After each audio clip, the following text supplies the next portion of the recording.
Victoria Winters has returned to the great house at Collinwood, back from her strange and frightening adventure in the past. Now she and all those around her are haunted by the terrible events she witnessed in the year 1795. Events which may change the course of history and forever alter the destinies of all who live at Collinwood. On this night, in the home of a Collinsport doctor, Barnabas Collins hopes to learn how he can be free of the curse that has plagued him for almost 200 years. I had the feeling of being completely helpless, Doctor. That if I didn't get out of the house soon, I would have harmed Vicky. Well, that would have been a very grave mistake. Don't you think I realized that? Why do you suppose I came here as quickly as I could? Well, I'm glad you did. I'll arrange for immediate transfusion. How often are these transfusions going to be necessary, Doctor? For the time being, at least once a week. For the time being? Yes. I hope you're giving favorable consideration to that offer I made earlier today. About helping me with Victoria? Yes, in return for your cooperation with me. I'll need more time to think about that, Doctor. And I'll also need to know a great deal more about you and what you have in mind. What I have in mind, quite simply, is an opportunity for you to live a new life, free of this curse that's plagued you for so many years. But you haven't told me how you propose to do that. Suppose I were to tell you that you could have, if you wanted, the physical appearance of Jeff Clark. Do you think that is possible? No. I know it is possible. How do you know that? How I know is irrelevant at the moment. But does the idea appeal to you?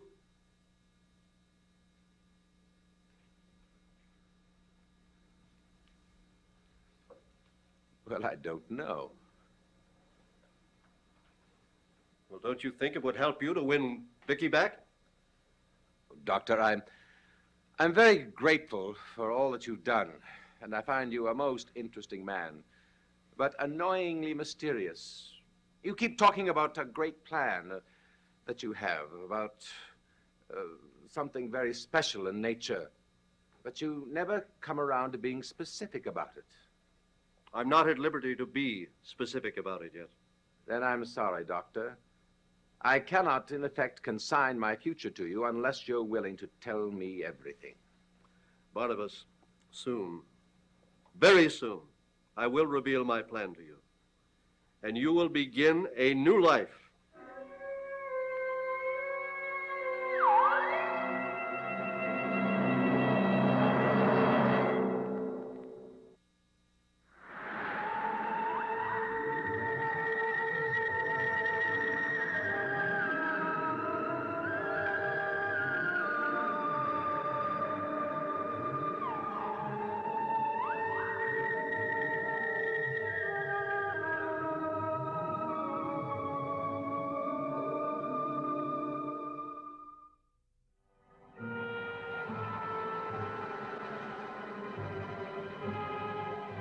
I'm sorry, Sheriff, but Mrs. Stoddard is resting. I'll be glad to give her a message. I see. Well, yes, I'll tell her. And please call the minute you hear something else. Thank you. Where is Elizabeth? She's asleep. I've given her a sedative. Sedative? Yes, I had to do something. She was so upset over Roger's disappearance. I see. There's still no trace of him. Oh, yes, there has been, but I can't pretend to understand it. Shirley, what are you talking about? Well, that was the sheriff who just called. It seems that after Roger left here last night, he checked into the Collinsport Inn. The Collinsport Inn? Yes, I know it doesn't make any sense, but that's what he did. He locked himself into a room and stayed there all day today until he checked out early this evening. And they don't know where he went? No. Now, Barnabas, what is he up to? He took Vicky's painting of the girl. That painting that's had a strange effect on him ever since she bought it. Vicky knows who the girl in the painting is, so you must know too. Yes. Angelique Collins. Who was Angelique Collins? You must tell me. I was once married to her, Julia. Married? Yes. She's the one responsible for putting that curse on me. Then she was a witch? Yes. Why would Vicky feel impelled to buy the painting? And why should it have such a strange effect on Roger? I don't know, but I will tell you truthfully that I'm more frightened about this than anyone. Why would Roger want to take something that belongs to Dr. Lang? Why do you ask? Oh, come. Mrs. Johnson found this in Roger's room this afternoon. Why didn't you show this to me before? Well, I didn't think it was that important. Why are you so upset? So this is how she did it. I couldn't imagine what she could have used. What are you talking about? Get your coat, Julia. We're leaving. Where are we going? To Dr. Lang's house. What for? His life is in danger. Who would want to kill Eric Lang? Angelique. What? Lang has done something to remove the curse from me, and Angelique is angry. She will try to kill him for helping me. We must get to Lang's house before it is too late.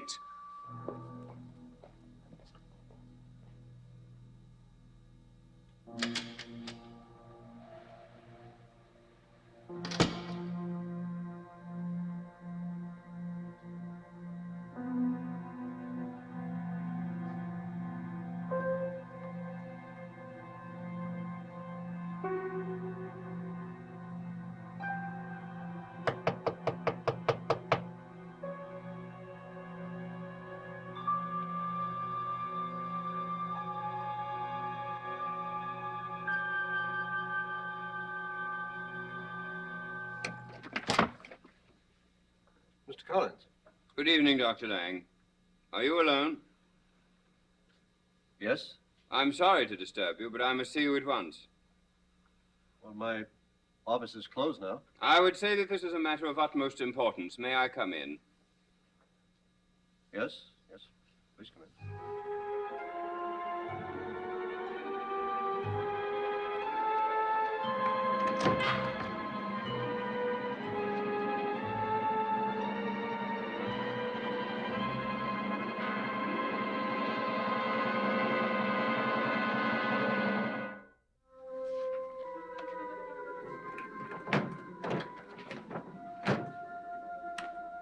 Now then, Mr. Collins, what's on your mind? Do you believe in prophecies, Doctor? Prophecies? What do you mean exactly? I must ask you not to jump to the erroneous conclusion that I'm here wasting your time. But you see, I have been instructed to come here. Instructed? By whom?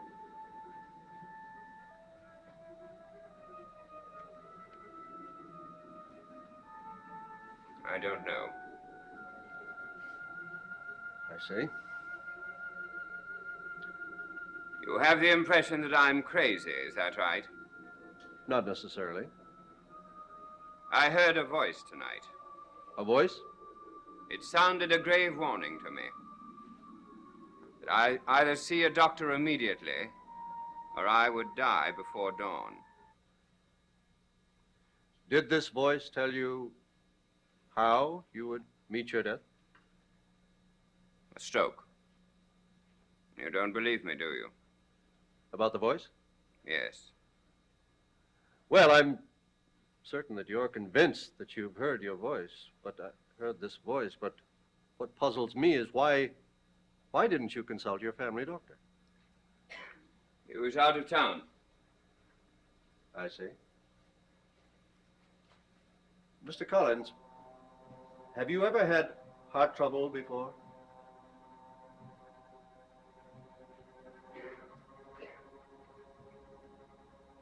Mr. Collins?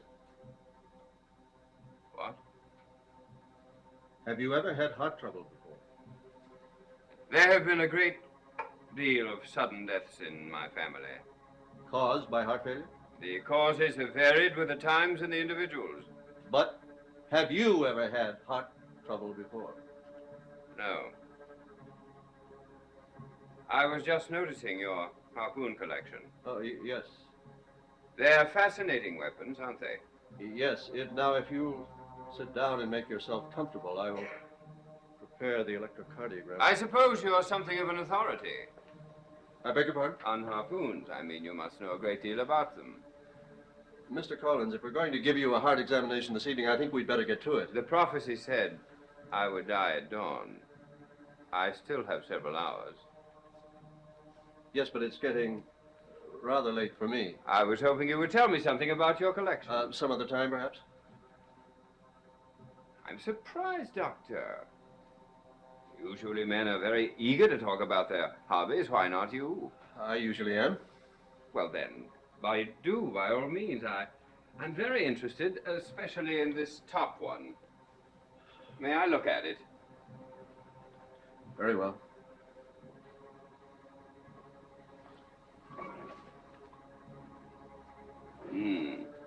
It's an interesting specimen, isn't it? Yes, this was used on a whaling ship out of New London in the early 19th century. May I examine it? If you wish.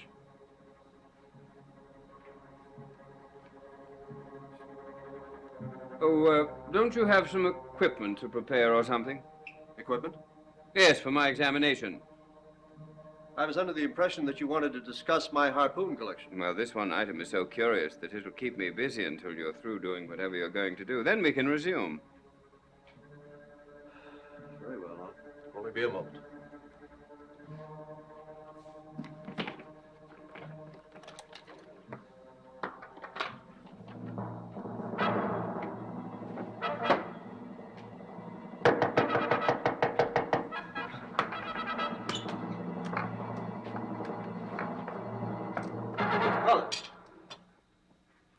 What's wrong?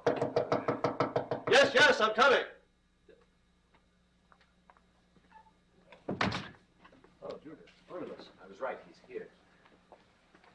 Tell me, Barnabas, what's going on? I'll explain to you later. Roger, are you all right? Julia, what am I doing here? Come up. I'll take you back to Collinwood. Yes, please. I don't belong here. Just come with me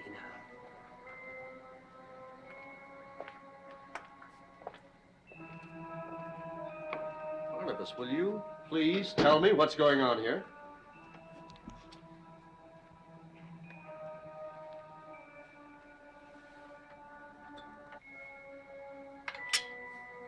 Do you know why Roger was here tonight? Certainly. He came here to have me examine his heart. No. He came here to kill you.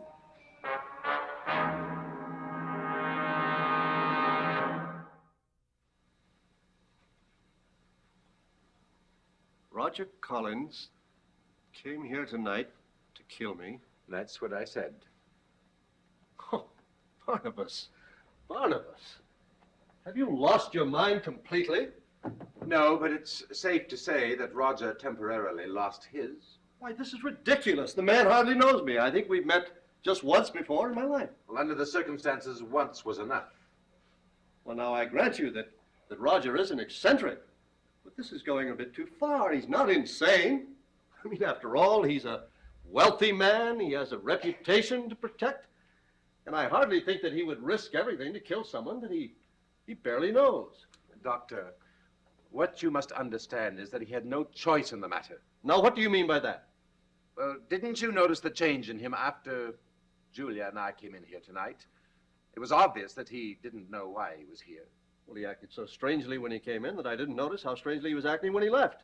Dr. Lang, what I'm trying to tell you is that he was possessed. Possessed? Yes. By Angelique. This gets more ridiculous every moment. But it's true. How could it be true? This woman, Angelique, this witch, you say she lived nearly 200 years ago. So how could she possibly reach across time and grasp a man, take possession of him in the 20th century? Doctor, she may have been dead, but her spirit is very much alive and dedicated to perpetuating the curse she has placed on me. Witches, curses, spirits. I'm a man of science. Why am I even talking about this seriously? Have you forgotten what happened to you the other day at the hospital? The sudden, brutal headache, the blindness? Well, certainly. And I'm convinced that that incident has a very sound basis in medical science. It was caused by Angelique and executed by Roger Collins. Nonsense. Roger was nowhere near the hospital at the time. He didn't have to be. He was able to do it from Collinwood. How? Haven't you ever heard of black magic, Doctor? Certainly I've heard of black magic. You know how it works? The person inflicting the pain must have something belonging to the victim. An article of clothing, a piece of jewelry, or something like this. Well, that's mine. Yes, I misplaced it last week. You didn't misplace it, Doctor. It was stolen. How did you get it? It was found in Roger Collins' room at Collinwood.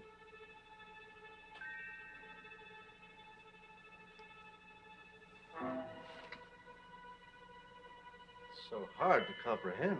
But it's true. Roger Collins came here tonight to kill you. This time he failed, but he will try again as soon as Angelique tells him to.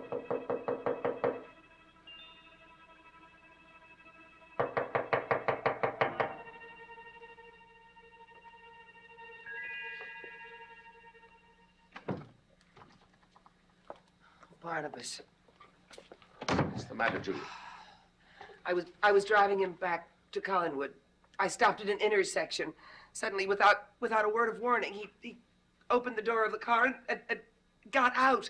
I tried to stop him, but he started to run and disappeared into the night.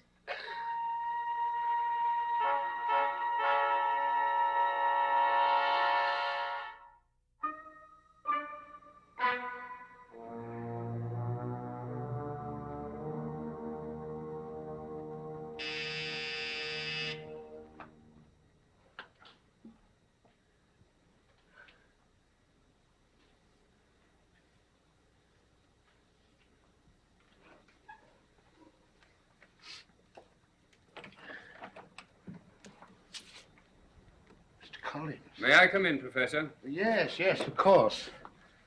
I don't have too much time. I have a student coming to see me. In fact, I thought it was she at the door just now. Well, what I have to say won't take very long. Won't you sit down? No, thank you, Professor. The painting Miss Winters bought, Yes. are you still interested in owning it? Yes, I am. but, Very well, it's yours. I don't understand, Miss Collins.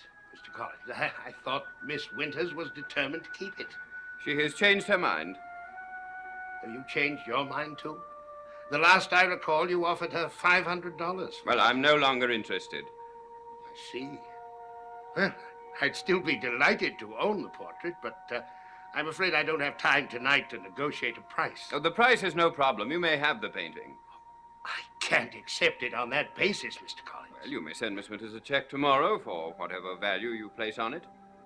You seem terribly anxious to get rid of it. May I ask why? Oh, call it superstition. Superstition. Miss Winters and I both think that the family has been visited by ill luck ever since the painting has been in the house. In what way? Well, I'd really rather not discuss it any further, Professor. Am I wrong in assuming that you want this painting? No. Well, either let me leave it or take it elsewhere. Very well, you can leave it here. I'll telephone Miss Winters tomorrow and arrange a price. Thank you.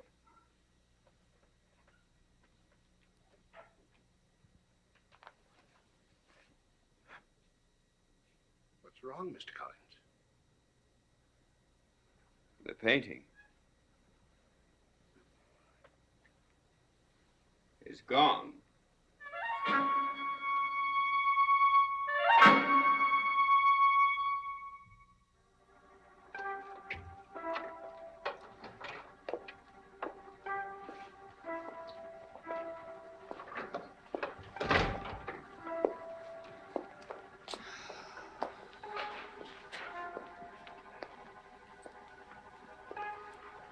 I could use a drink.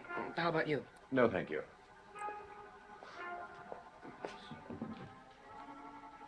Julia. What? Look!